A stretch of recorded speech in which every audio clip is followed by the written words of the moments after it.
thatmovieguyUK. The 2019 festival season. I thought Ciro was going to be my white whale with his latest film Waiting for the Barbarians, but I finally saw it at LFF and I'm glad we're here to talk about it. Basically, Guerra has really fascinated me as a filmmaker with his last two films, Embrace the Serpent and Birds of Passage.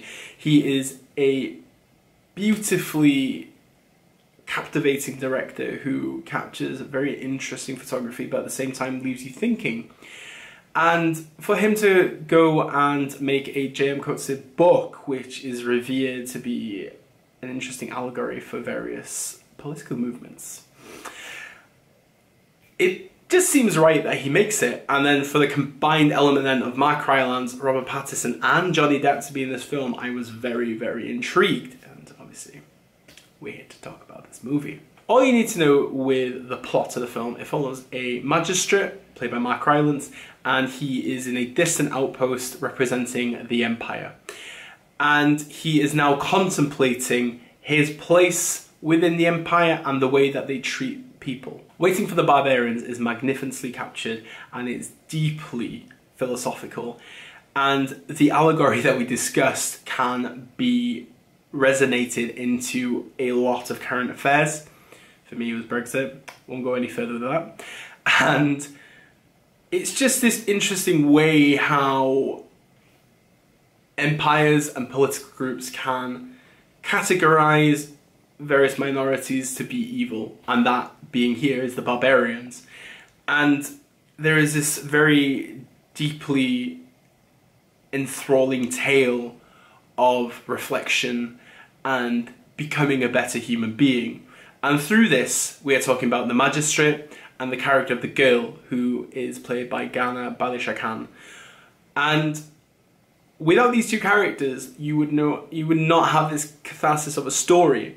But with the magistrate, the way that he just sees the brutality that is happening to the people around him, purely because of the interventions of Johnny Depp and Robert Pattinson's characters, he just sees this change. And during this film, it's based over 4 seasons, so we see different impacts during different times.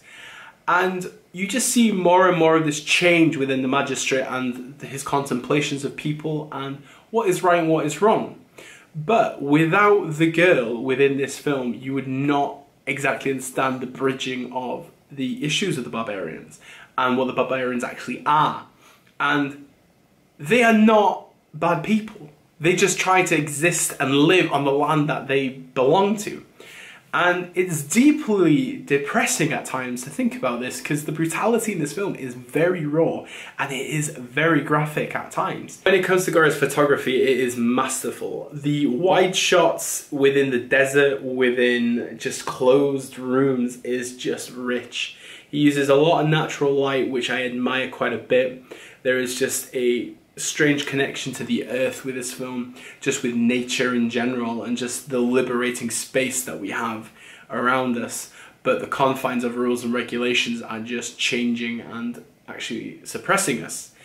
And it's just deeply beautiful. There are like very interesting like Bresson kind of shots of feet getting washed, people being helped, crossing of hands. There's just a lot of deepness and I just admire it quite a bit. Mark Rylance is amazing. He's one of the best leading actors I've seen this year, and I think it's his best performance. I think there's a lot of natural connection between the magistrate and Rylance, purely for the reason that Rylance is a very liberal person and he is a very big Labour supporter. And you just see this connection between the two of them that I purely just could not believe. And the pain and the suffering that his character goes through at the back end of this film is absolutely harrowing, but Rylance just takes it and just shows this hardship, and I just totally loved it. When it comes to Johnny Depp though and Robert Pattinson, I think they both have kind of different characters. Johnny Depp's character has a double-edged sword where Depp is very brutal, but at the same time you see this naivety in his background and the fear that he has. But with Pattinson, he is a law-abiding member of the Empire, and he is a freaking brutal character that I think that he's not been this much of a dickhead since Good Time.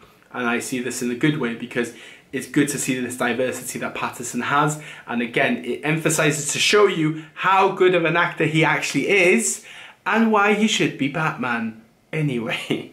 But I really enjoyed the trio. Without Ghana Bayashakan, I honestly do believe this film would not be as effective, purely for the reason that she just shows this world that we are living in within the story. And there is just such a physical performance. It is very painful to watch at times from her.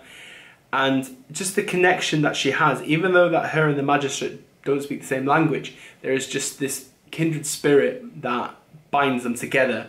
But at the same time, she just wants to be liberated and be back with the people. And I really enjoyed that. But it's a great core of casting.